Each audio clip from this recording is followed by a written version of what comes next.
Hey, bem-vindos a mais um episódio de Shutdown, o vosso podcast sobre tecnologia e negócios em português. O meu nome é Álvaro Samagaio, eu sou o vosso host e eu estou a gravar isto com um bocadinho de antecedência porque não vou estar cá esta semana e, portanto, vou ter de gravar com antecedência, mas acho que os temas ficaram interessantes. Vamos perceber como é que a Apple, a vender iPhones, praticamente não pagou impostos durante muitos anos e vai ter de devolver esses impostos todos ao Estado irlandês. Vamos falar sobre um dos mais caros, o mais caro cruzeiro do mundo e mais longo também. Vamos falar sobre os modelos novos da OpenAI, porque é que isso representa. Portanto, acho que ficaram aqui uns temas interessantes. Também vamos falar sobre uma marca de motas portuguesa que teve o seu renascimento agora este ano e que pode vingar. Se calhar vamos ter aí uma marca internacional diferenciada. Temos aí temas interessantes para esta semana. Vamos começar o podcast. Antes disso, mais uma vez, se estiverem a gostar, se têm gostado dos episódios, partilhem com mais malta para chegarmos a mais pessoas. Subscrevam, deixem as reviews. Eu sei que a malta tem deixado, portanto continuem a deixar. Malta nova, continuem a deixar reviews. Se me quiserem enviar algum tema, alguma mensagem, enviem-me uma mensagem. Acho que não sou difícil de encontrar, também tenho os links todos em baixo na descrição do episódio. E se isto vos traz mesmo muito valor, considerem deixar aí uma donation no link da Donor Box e vamos para o episódio desta semana.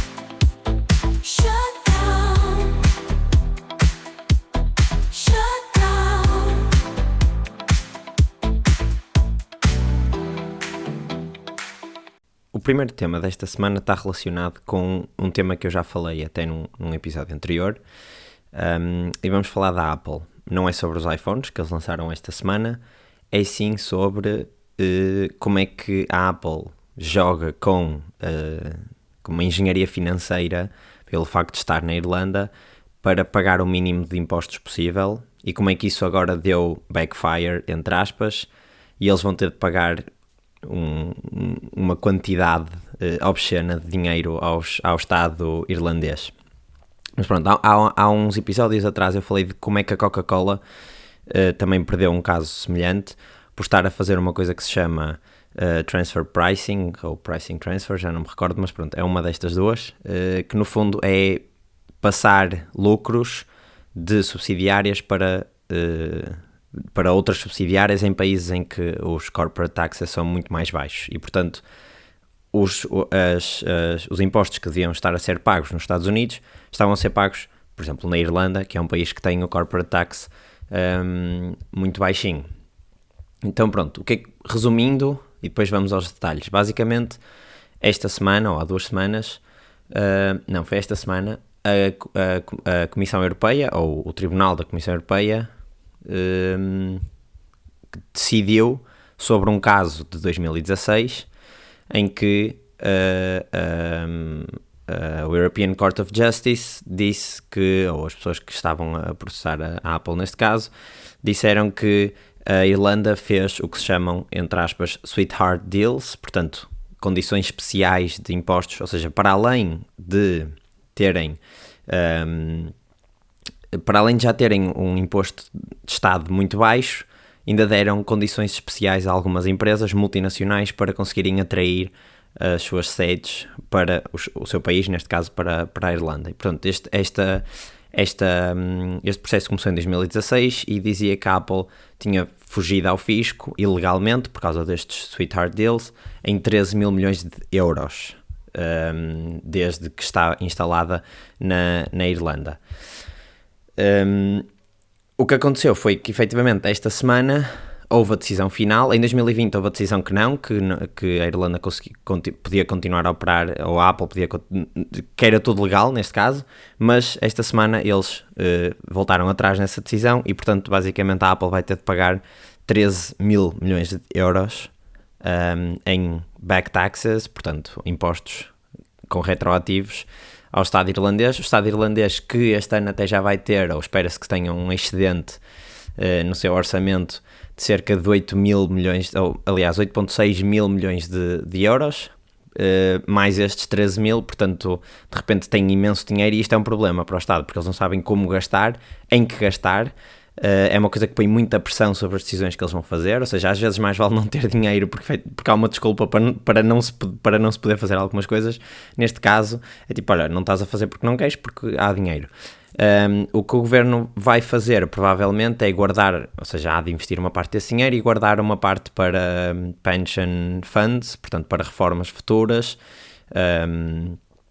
e investimentos para ter reservas no país, para acontecimentos tipo Covid-19, como aconteceu em 2020, é que eles tiveram de inclusive pedir dinheiro emprestado para pagar alguns apoios sociais e layoffs. Mas pronto, como é que a Apple então fez este esquema e como é que conseguiu e o que é que mecanismos é que existem na Irlanda, ou que existiam neste caso, para se poder fugir a este fisco? Portanto, estima-se que em 2003 o corporate tax que eles pagaram foi de cerca de 1%, isto desceu para 0,005% em 2014, ou seja, praticamente nada. Como é que eles fizeram isto? Eles usaram um esquema legal, quer dizer, agora já não, mas que na altura um esquema fiscal que se chama Double Irish e que utiliza um enquadramento fiscal que a Irlanda tem, que é de poder passar profits de uma empresa que está registada na Irlanda, mas cuja sede não é irlandesa, sem esses profits serem taxados na Irlanda. Ok, vou tentar explicar isto, porque são assim conceitos um bocadinho complicados. Portanto, vamos pensar então que a Apple o que fez foi abrir duas lojas na Irlanda,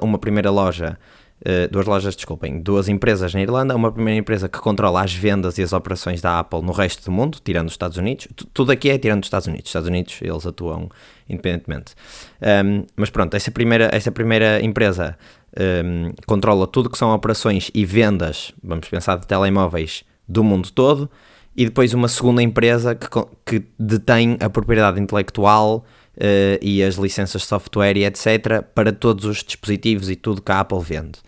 E, portanto, uma venda que é feita, vamos dizer, aqui em Portugal de um iPhone, esse dinheiro, vamos pensar que é a Apple Store, a Apple Store recebe esse dinheiro, tem de pagar esse iPhone que foi comprado à loja irlandesa e, portanto, é um custo, ou seja, aqui em Portugal ela não vai pagar impostos. O dinheiro chega à Apple, que controla as vendas, à tal empresa 1 na Irlanda. Esse dinheiro seria lucro, não é? Porque venderam um telemóvel para Portugal. O que acontece é que, como estão a vender telemóveis para os quais não detêm propriedade intelectual, porque essa propriedade intelectual está na empresa 2, vão ter de pagar um royalty ou uma licensing fee pelo software ou algo do género à empresa 2. E, portanto, isso passa a ser custo. E conseguem abater esse custo ao lucro que tiveram a vender o telemóvel. O que acontece depois é que, portanto, o dinheiro já saiu de Portugal, chegou à Irlanda à empresa 1, da empresa 1 passou para a empresa 2 porque houve uma compra de propriedade intelectual, e depois essa passagem de uma empresa para a outra, e é por isso que se chama o Double Irish, duas empresas irlandesas, é também basicamente tax-free, ou seja, não há IVAs nem nada, ou não havia neste caso, que já não existe este enquadramento, a passar profits de uma empresa irlandesa para a outra. E, portanto, eles conseguiam fazer isto, declarar que eram custos na empresa 1 e era income na empresa 2. Como a empresa 2 era registada na Irlanda, mas não tem sede na Irlanda, tem sede num paraíso fiscal qualquer, e a Irlanda permite mover profits de uma empresa que está registada na Irlanda, mas que não tem sede lá, sem pagar impostos nenhuns, o que acontecia era que os profits da empresa que tinha a propriedade intelectual, portanto a Apple 2, passavam para um paraíso fiscal, tipo Ilhas Caimão ou Bahamas ou assim, e depois aí eles basicamente não pagavam impostos porque é um paraíso fiscal. Ou seja, o dinheiro saía de Portugal ou de Espanha ou de outro sítio qualquer no mundo, sem pagar impostos, chegava à Irlanda, a empresa 1, da empresa 1 passava para a empresa 2 sem pagar, ou a pagar mínimos impostos, porque também eles não faziam aquilo para bater no zero. Da empresa 2 é transferido também sem qualquer custo para um paraíso fiscal, e só aí é que eles pagam impostos. E foi assim que eles em 2014 conseguiram pagar 0,005% de impostos sobre as vendas todas que fizeram fora dos Estados Unidos. Não são bem todas, mas muitas delas. E por isso é que também o dinheiro que devem ao Estado irlandês é absurdo, é um valor gigantesco e que pronto, é um desafio para o Estado irlandês.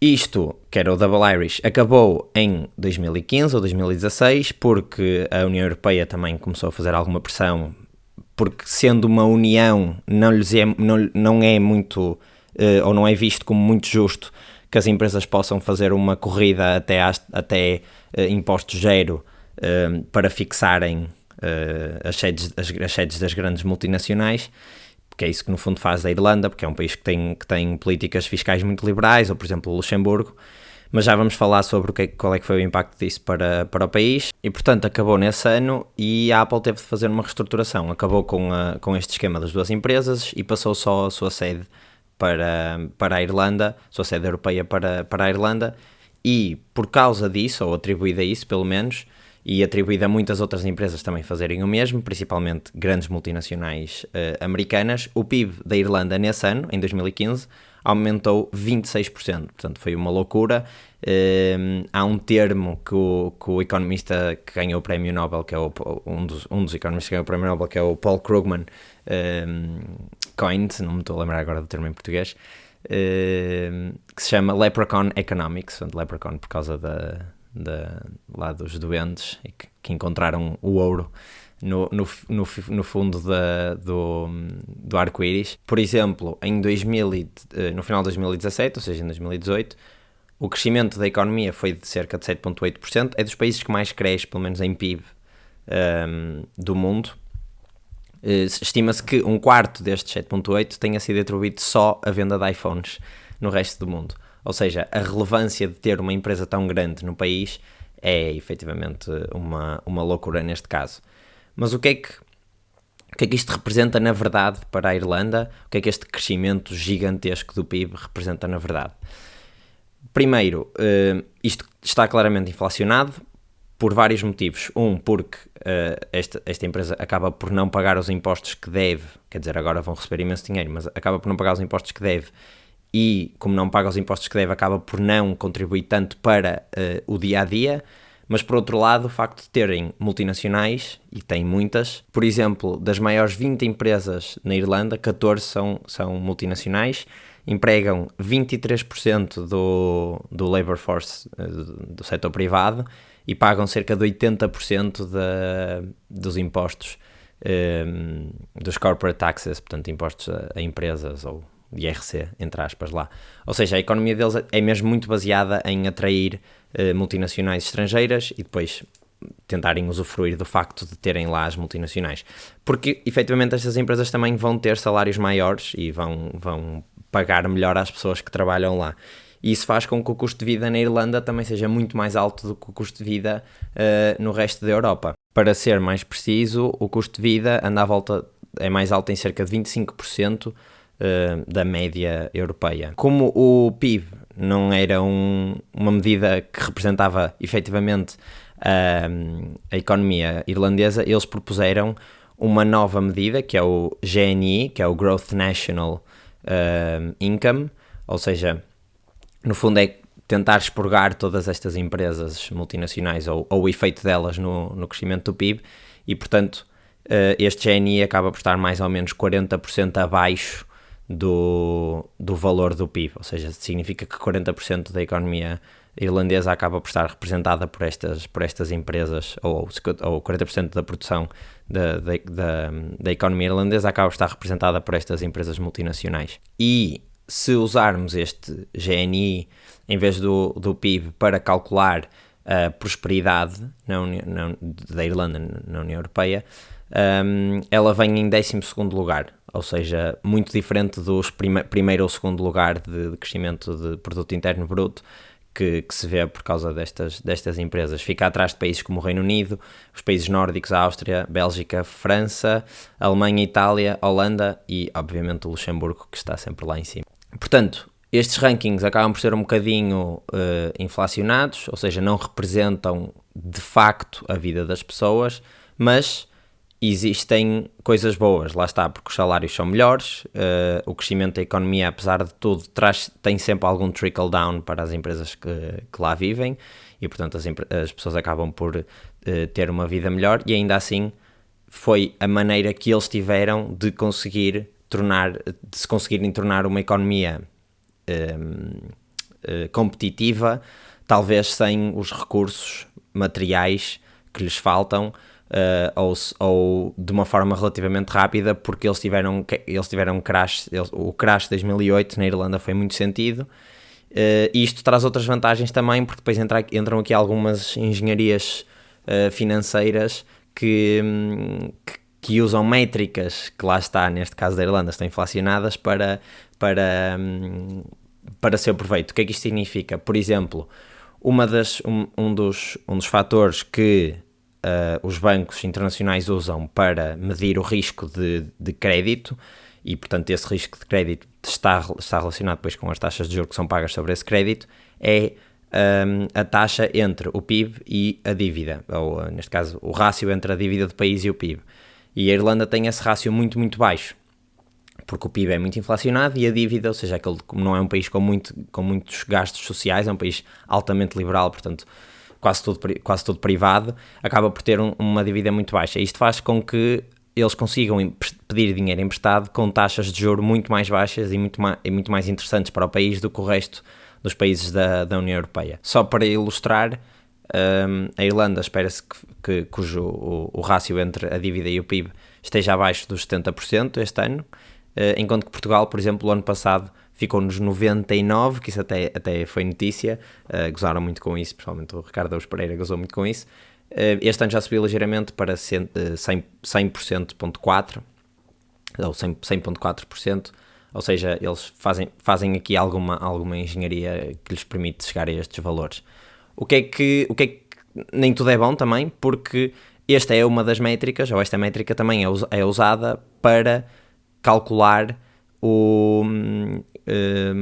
a contribuição que cada país tem de fazer para a União Europeia. E como a Irlanda está muito bem posicionada nestas métricas, neste caso até o GNI, é um dos maiores contribuidores, é o segundo maior contribuidor per capita para o budget da União Europeia. É um net contributor, ou seja, paga sempre desde 2013 para o budget da União Europeia, e é o segundo mais alto per capita, ou seja, é o segundo país que paga mais por cada pessoa, e é o nono do bloco inteiro, sendo que é o último que é contributor. A partir daí todos os países recebem. Só para terem uma noção, Portugal, a contar do fim, é o quinto que recebe mais, portanto nós somos net beneficiaries. O país que recebe mais é a Polónia, ou foi a Polónia, não sei como é que está, porque estes valores são para 2021. É interessante pensar como é que estas empresas se apoiam, ou seja, há departamentos inteiros, provavelmente com centenas de pessoas, a estudarem quais as melhores maneiras de mover o dinheiro sem pagarem o mínimo de impostos, para maximizarem o lucro para os shareholders.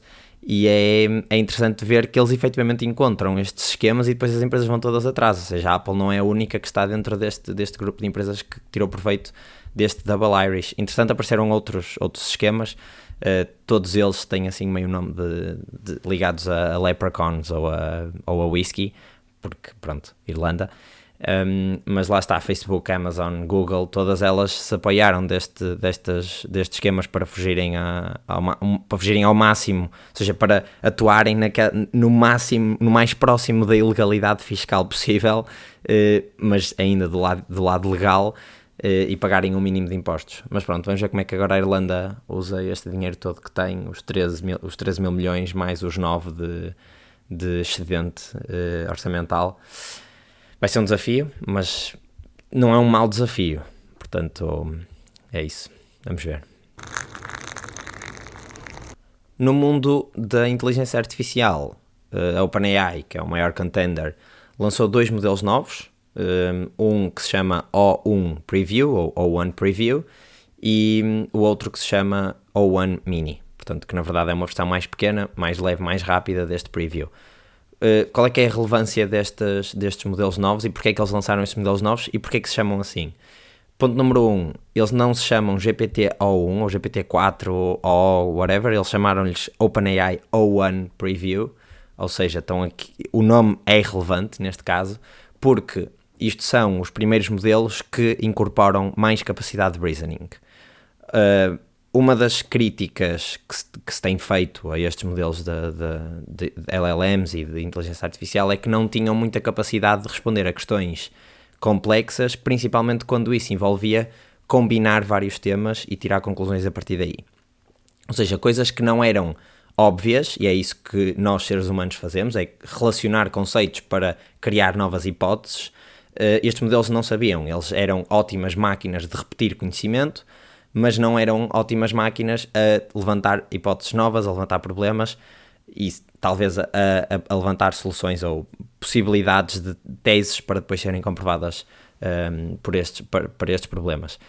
Eu estou a gravar isto um dia a seguir aos modelos saírem, portanto eu ainda não os usei muito, mas da experiência que eu tive, eles já estão disponíveis para a malta que tem o ChatGPT Plus para testarem, deve ter algum limite, e na API estão disponíveis, mas acho que só para os clientes Tier 5, ou seja, só a partir de alguma utilização, malta que já tem utilizado bastante as APIs da OpenAI. Mas basicamente o que eu acho que isto está a fazer é, isto há de ser um modelo muito semelhante ao 4O, em termos de arquitetura, mas depois provavelmente ele diz aqui, a maneira como ele descreve o modelo é que o modelo demora mais tempo a responder porque está a pensar. E quando mandamos uma mensagem aparece mesmo uma coisinha a dizer thinking, e nós conseguimos clicar no thinking e ele mostra o raciocínio que está a fazer.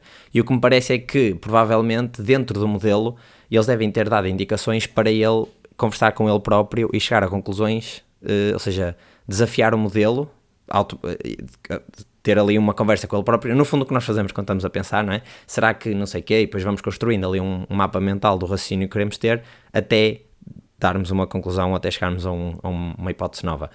E parece-me que é exatamente isso que o modelo está a fazer, ou seja, ele pega, nós quando clicamos ali no thinking, conseguimos ver os passos todos do raciocínio. Ele diz, ok, vamos pegar no problema que tu me deste e agora vamos levantar esta hipótese. Para esta hipótese eu preciso disto e disto e disto, então vamos recolher esta informação. Ok, a informação é esta, pronto, então agora já tenho esta informação toda, vou parti-la aos bocadinhos para melhor compreensão e depois a seguir vamos apresentar qual é que é a conclusão. A conclusão é esta, e depois no fundo redige a resposta, e a resposta a ser redigida é muito rápida. O que ele demora é neste primeiro passo em que está thinking, e nós conseguimos ver o thinking dele. Portanto, eu acho que ele provavelmente terá alguma alteração na arquitetura, mas basicamente será muito semelhante, e depois tem uma forma de funcionar muito específica em que o modelo se deve questionar ele próprio. Isto sou eu a fazer reasoning, não, porque eles não explicaram como é que o modelo funciona.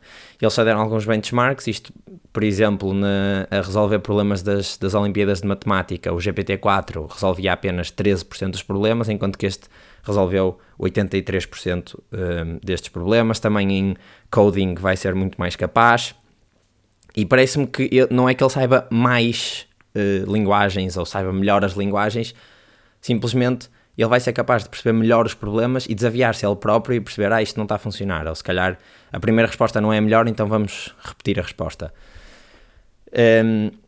Isto é muito relevante, é tão relevante ao ponto de eles dizerem mesmo, este é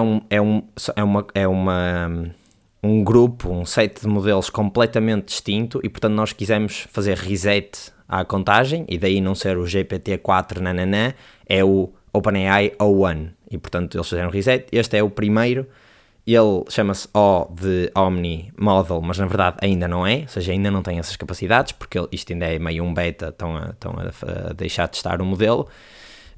E eles depois mostraram aqui no site deles também algumas das aplicações em genética, por exemplo, porquê? Porque vai conseguir criar algumas hipóteses e tentar relacionar um fenótipo, ou seja, o que está a aparecer na pessoa. Se a pessoa tiver uma dor de joelho muito específica e não consegue identificar o que é, com raio-x ou com outras análises, pode ser algum problema genético que esteja na causa desse problema.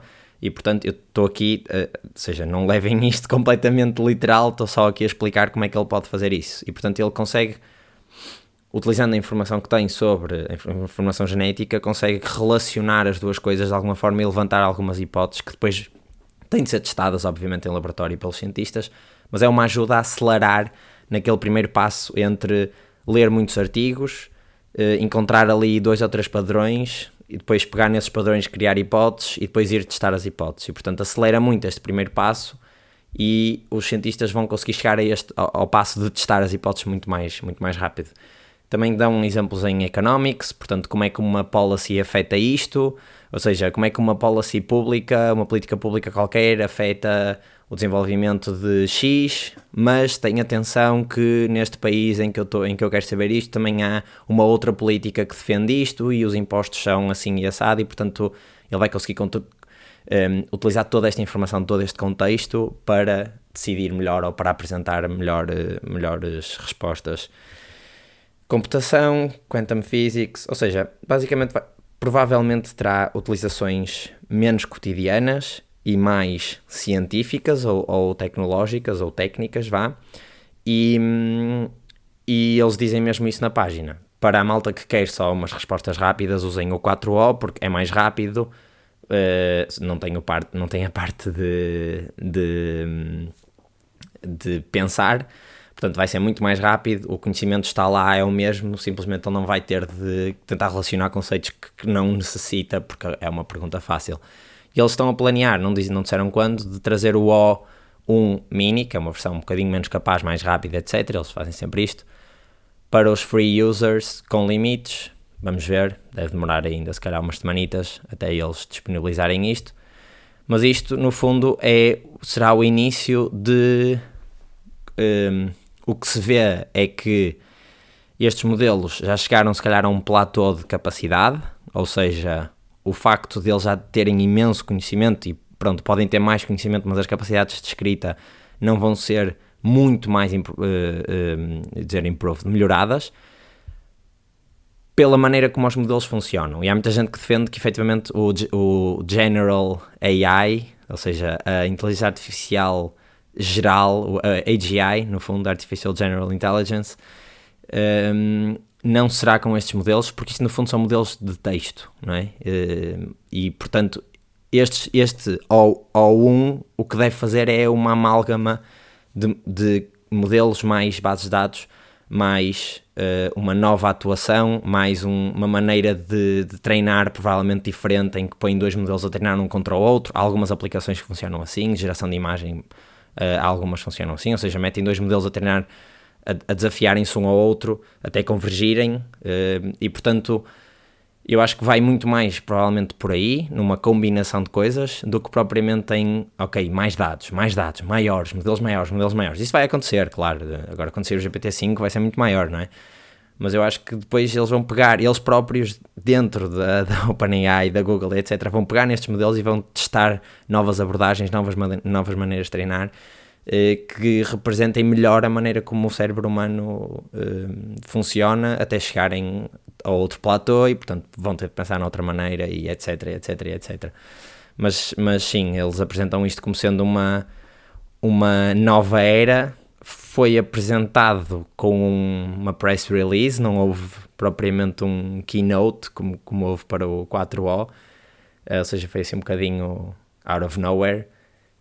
Aliás, acho que até se esperava que saísse primeiro o GPT-5 do que propriamente este modelo, mas agora a malta também vai testar e acho que é isso que vai definir se isto é útil ou não. Eu depois hei de dar-vos mais feedback também quando tiver mais aplicações mais interessantes para testar estes modelos. Agora assim umas notícias mais rápidas. A Famel, uma marca icónica, histórica de motas portuguesa, foi refundada. Portanto, a Famel foi fundada pela primeira vez em 1949, em Águeda, por três amigos, amigos irmãos, João Simões Cunha, Ângelo Simões Amaro e Augusto Valente Almeida. Eles produziam, aliás, Famel significa fábrica de produtos metálicos. Portanto, eles produziam quadros de bicicleta e de motas, e depois, entretanto, na década de 50, decidiram começar a produzir a marca própria de motas e usavam motorização de outras marcas. Ou seja, digamos, a parte mecânica de fora da moto era produzida cá, e depois aplicavam um motor. O mais conhecido era o Zundap, na altura. Foi uma marca que vendeu bastante em 2002, aliás, antes de 2002, portanto, com a entrada de Portugal na CEE, ou na atual União Europeia, começaram a aparecer, o mercado liberalizou, começaram a aparecer marcas internacionais, a Famel não inovava, os modelos acabaram por cair no esquecimento, e em 2002 a marca abriu a insolvência, portanto faliu no fundo. Antes disso eles também tentaram lançar uma scooter elétrica que se chamava Electron, com uma parceria com a EFASEC, mas não tiveram apoio para isso e portanto não conseguiram vingar. Em 2014 a marca foi recomprada por um engenheiro chamado Joel Souza e ele e a equipa dele começaram a desenvolver uns protótipos para motorização elétrica, baseados num dos modelos mais históricos, que foi o XF17, que foi o modelo que vendeu mais ali na década de 70, 80. O modelo chama-se, em vez de XF17, chama-se EXF, é provavelmente de elétrica. O design é muito parecido, eu vou deixar aqui o link para vocês verem. Agora, em vez de estar sediada em Águeda, está sediada no Ave Parque, em Guimarães. E em 2014, lá está, eles lançaram, recompraram a marca. Em 2022 apresentaram os protótipos e este ano, há uma semana, conseguiram levantar cerca de 2,5 milhões de euros para reconstruir a marca e agora já provavelmente muito mais capazes. É possível comprar já a moto, ela ainda não saiu, mas é possível fazer reserva. Neste momento, os valores que tem aqui no site são de 600 euros para a pré-reserva e o preço estimado deve andar à volta dos 6.200 euros e portanto eu suponho que estes 600 depois abatam esse valor. As versões que há é a Café Racer ou a Clássica, isto muda aqui um bocadito, e é equivalente a uma moto de 125 de cilindrada e tem autonomia até 120 km, portanto é mesmo para viagens citadinas, para andar aqui na cidade. Parece-me interessante, acho que, não sei se vai vender imenso, mas acho que é uma opção interessante para quem estiver a pensar em comprar uma moto. Vejam, porque apoiam a indústria portuguesa, ela vai ser produzida cá em Portugal, é desenhada em Portugal e é portuguesa, portanto, se acharem que faz o vosso gosto, vejam, aproveitem aí o site e o crowdfunding, no fundo, que se calhar, provavelmente será mais barato do que depois quando a marca sair efetivamente para o mercado e pronto, e são early adopters de uma Famel, vou fazer aqui o vintage, aquele sentimento vintage. Desde 10 de dezembro do ano passado, os depósitos em dólares na Argentina subiram cerca de 40% para uma estimativa de cerca de 20 mil milhões de dólares. E estes valores, 20 mil milhões de dólares, estão próximos dos valores para o final de 2019. Só para terem uma ideia, desde que o Milei entrou, os valores estavam em cerca de 14 mil milhões de dólares, portanto subiram mesmo muito.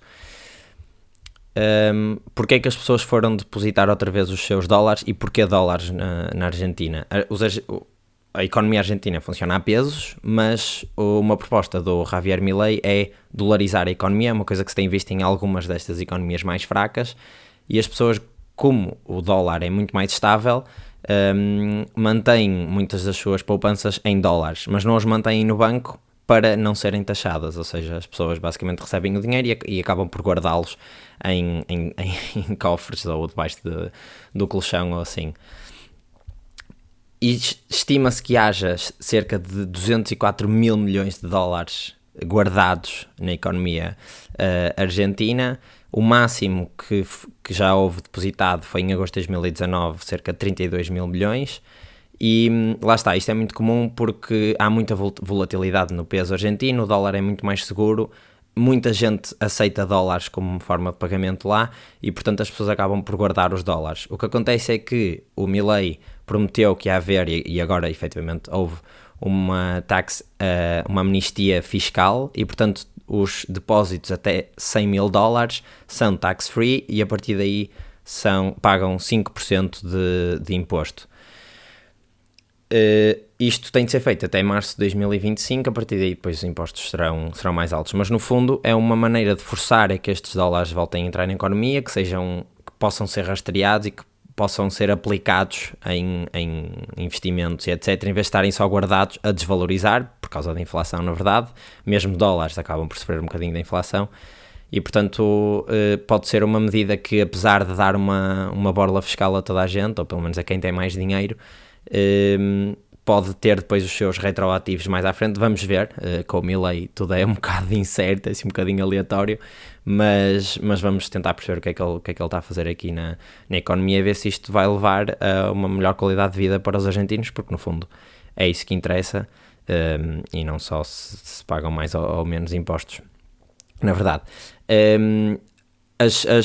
Os valores acima dos 100 mil dólares, eu disse que pagavam 5%, exceto os casos em que eles são utilizados para investir em real estate ou bonds, portanto, outras aplicações financeiras. Ou seja, o objetivo é mesmo promover o investimento e não deixar os dólares desvalorizados debaixo do colchão.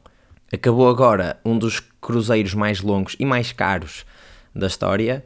Foram 275 dias, mais ou menos 9 meses, à volta do mundo. O cruzeiro é o Royal Caribbean Ultimate World Cruise. Era comida e bebida ilimitada e custava entre 60 mil a 100 mil dólares, dependendo do quarto e do pacote. Houve 650 passageiros, houve alguns infortúnios, houve uma pessoa que morreu dentro do cruzeiro, houve algumas reroutings, ou seja, tiveram de mudar de rota por causa de tempo, mas visitaram 65 países, mais de 150 destinations, foram às maravilhas do mundo todas, fizeram 7 continentes. Deve ser uma experiência engraçada, e ainda por cima são 9 meses, portanto, morreu uma pessoa, mas podiam efetivamente ter nascido pessoas dentro do cruzeiro, e não sei qual é que seria a nacionalidade, exceto a dos pais, obviamente, mas das pessoas que nasceriam, ou seja, era uma roleta russa, no fundo. Mas deve ser uma experiência engraçada. Agora, será que justifica o preço? 60 mil dólares, 100 mil dólares por 9 meses é um custo bastante elevado, mas houve 650 pessoas. Eles já estão a preparar a segunda edição com algumas melhorias e algumas coisas diferentes, provavelmente para evitar estes infortúnios, se bem que a pessoa que morreu foi de causas naturais, já era um idoso, e portanto não houve falhas no tratamento propriamente disso, até porque eles provavelmente nunca estiveram muito tempo assim muito afastados da costa, ou seja, se houvesse alguma emergência deveria haver algum tipo de programa para atacar esse tipo de situações. E pronto, é isto esta semana. Lá está, estou a gravar com um bocadinho de antecedência, mas acho que até foram temas bastante interessantes. Se ficaram com alguma questão, enviem-me uma mensagem. Se gostaram, deixem aí comentários, subscrevam, não se esqueçam de subscrever. E se gostaram mesmo muito, têm aí a Donor Box, partilhem com alguém, vamos fazer isto chegar a mais gente. E é isso, vemo-nos para a semana.